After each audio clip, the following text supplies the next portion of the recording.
Hello guys, कैसे हैं आप सब। उम्मीद करती हूँ खैरियत से होंगे। Welcome to my channel learn with तारैब।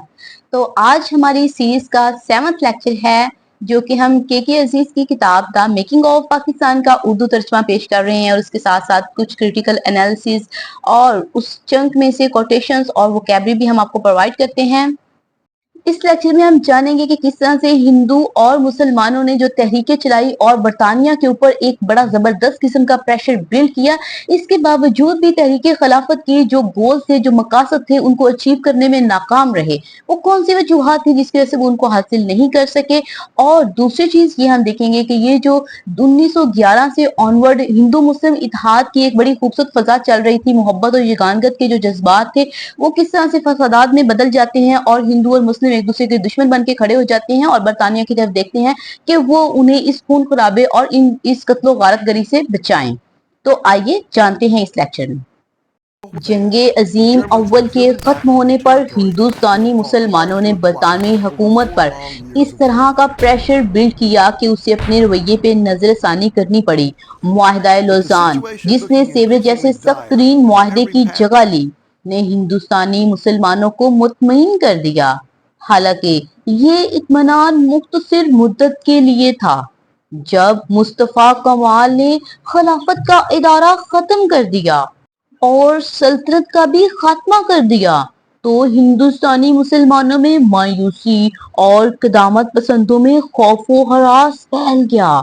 हमारे नुक्ता नजर से खिलाफत की अहमियत दो चीजों पर है। ये अंग्रेज मुखालिफ था और कम अज कम वक्ती तौर पर और सतही तौर पर हिंदुओं और मुसलमानों के दरमियान एक रिश्ता अखुवत कायम हुआ। दूसरा, ये बरतानिया मुखालिफ था क्योंकि अमन मुज़ाकरात में बरतानिया हाकिम था। दिलचस्प बात ये कि हिंदुओं की एक बड़ी तादाद ने, जिसकी क़यादत गांधी साहब ने की, मुसलमानों के साथ मुश्तरका मकसद बनाया और पूरी तरह से इंतहा पसंद तहरीक में हिस्सा लिया। 1919 से 1921 मुआहदा लखनऊ का जज्बा अभी तक मजबूत था, और बरतानवी इस्लाहात की कांग्रेस लीग की मुस्तरद होने ने इत्तेहाद के सिलसिले को कायम रखा और हर सतह पर मुस्लिम भाईचारे का इजहार किया। सियासी तौर पर दोनों बरादरियों ने एक दूसरे के साथ अमली तौर पर इत्तेहाद का मुजाहरा देखा और पहली बार अंग्रेजों के खिलाफ मुतहदा महाज आराई की। मजहबी तौर पर हिंदुओं ने खिलाफत के अजनबी और खालिस्तान इस्लामी मकसद की हमायत में बड़ी हिकमत अमली का मुजाहरा किया। समाजी तौर पर हिंदू और मुसलमान अब एक दूसरे के भाई थे और तमाम दुख सुख में बराबर की शरीक।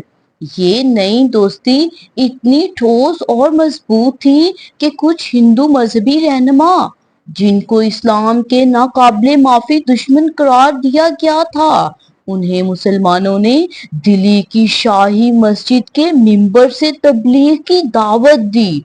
इस तरह दुश्मन का दुश्मन दोस्त वाली कहावत अमली शक्ल में जाहिर हुई। मगर वो जिन्होंने इस इत्तेहाद की लंबी उम्र का दावा किया था, जल्द ही गलत साबित हो गए। हत्ता के मुआहदा लखनऊ के ताजा जज्बे के दौरान ही हिंदू मुस्लिम फसादात ने सर उठाया।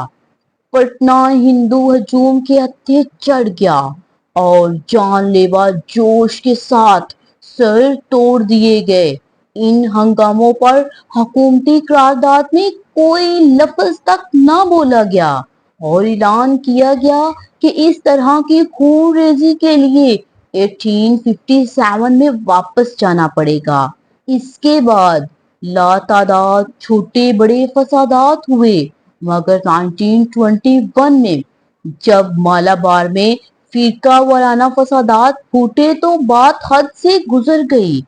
इस इलाके के मोपला, जिनमें ज्यादातर मखलूत अरब नस्ल के कदीम मुसलमान थे, हिंदुओं पर टूट पड़े और उन्हें टुकड़े टुकड़े कर दिया।